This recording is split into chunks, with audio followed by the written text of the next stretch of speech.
6 टुकड़ों में लाश, प्यार का कर दिया सत्यानाश।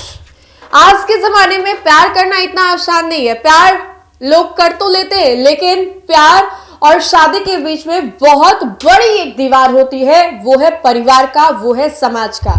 और एक और घटना बिहार की राजधानी पटना से अभी कुछ ही दिन पहले निकल करके सामने आई, जहां पर एक रेलवे स्टेशन पर 2 लोगों के शव को पूरे 6 टुकड़ों में जो है वो पाया गया।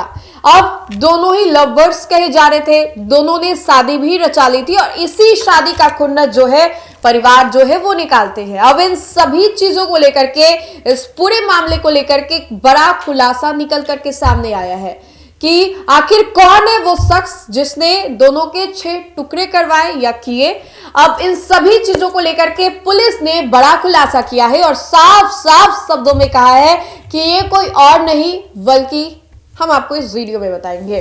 और अब से कुछ दिन पहले किस तरीके से 2 प्रेमी युगल जो है वो पटना के एक ट्रैक पर मिलते हैं, दोनों के सबको पूरे 6 टुकड़ों में काट दिया जाता है और फिर उसके बाद जो लोग होते हैं उसकी जानकारी देते। सुबोध जो कि लड़का था और एक लड़की से वो प्यार कर बैठता है जो कि उसी के कोचिंग में पढ़ती थी। दोनों एक साथ रहे, वक्त बिताते बिताते प्यार में तब्दील हो गया रिश्ता और फिर शादी तक ये जो रिश्ता है वो पहुंच गया। लेकिन शादी तक पहुंचने के बीच में बहुत सारे मुश्किलों का सामना करना पड़ा। सुबोध के पिता अब से 2 साल पहले यानी कि वर्ष 2023 में इस दुनिया को अलविदा कह के चले गए और जहां पर जमीन विवाद में उसके पिता की हत्या कर दी गई थी। अब उसके अलावा पूरे 6 बहनों में एक लौता भाई सुबोध था। सुबोध एक लड़की से प्यार कर बैठता है और फिर लड़की के जो परिवार वाले होते हैं वो इस रिश्ते को कबूलते नहीं है, स्वीकारते नहीं है और फिर ये जो रिश्ता है और भी ज्यादा विवाद में बढ़ जाता है। अब सुबोध की जो बहन है उसका साफ तौर पे कहना है कि ये कत्ल किसी और ने नहीं बल्कि लड़की के जो चाचा है उन्होंने करवाया है। ये लड़के यानी कि सुबोध के बहन का कहना है, सुबोध की बहन ने ये बड़ा आरोप लगाते हुए कहा है कि कोई और नहीं बल्कि मेरे भाई का कत्ल लड़की के चाचा ने ही किया है। वैसे में आपको बताएं तो उसके बाद दोनों ही घर से फरार हो गए थे और बाहर जाकर शादी कर ली। जब दोनों की हत्या कर दी गई तब 6 बहनों से इकलौता भाई था, पिता की मौत पहले हो चुकी थी। ये सुबोध की बड़ी बहन सरिता का कहना है। वही सुबोध जिसकी प्रेम विवाह करने पर ऑनर किलिंग हुई है। लड़के और लड़की की बॉडी टुकड़ों में करके रेलवे ट्रैक पर फेंक दी गई। सुबोध के घर कौन कौन है ये भी हम आपको बताएंगे, लेकिन आपको बताएं तो अब से कुछ दिन पहले यानी कि 12 सितंबर को रेलवे ट्रैक पर 6 टुकड़ों में प्रेमी प्रेमिका की लाश मिली थी। दोनों लाश हत्या करके फेंकी गई थी। मामला ऑनर किलिंग का निकला। पुलिस ने दोनों परिवारों पर दाविश करना शुरू किया तो लड़के और लड़की दोनों के परिवार वाले फरार हो गए। कुछ दिन के बाद लड़की के चाचा पकड़े गए और उसने पूरी घटना का खुलासा किया। जांच में पता चला कि लड़की के चाचा ने ही दोनों की हत्या करवाई है, यानी कि लड़की के चाचा ने दोनों का मर्डर जो है वो करवाया है, सुपारी देकर मर्डर करवाया। जब पुलिस ने आरोपी चाचा को जेल भेज दिया तब लड़के के घर वाले जो है वो लौट आए।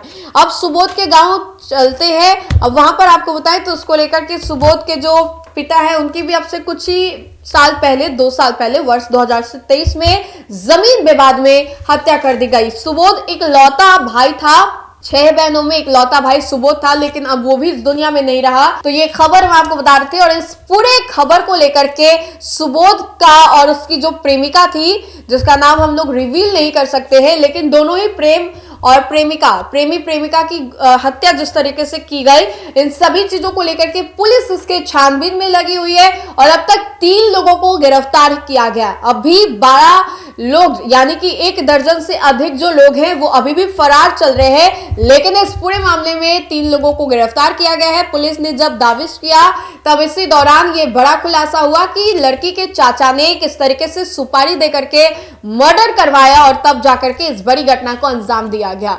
आए दिन प्रेम से निकल करके ये खबरें जो है वो सामने आती है। दुनिया कहा जाता है कि प्रेम से परे हो गया है, लेकिन आज भी कुछ ऐसे प्रेम कहानी जो है हमारे समाज में देखने को मिलते हैं जहां पर इसका परवाने चढ़ जाता है और कई दफा जो परिवार है इसको स्वीकारते भी नहीं। इस पूरे खबर को लेकर के आपका क्या कहना है, आपकी क्या राय है? क्या लगता है कि प्रेम वाकई इस हद तक होना सही है? परिवार के खिलाफ जाकर के शादी करना सही है? आपका क्या कहना है कमेंट के माध्यम से जरूर बताएं। तो फिलहाल के लिए इतना ही, बहुत बहुत शुक्रिया।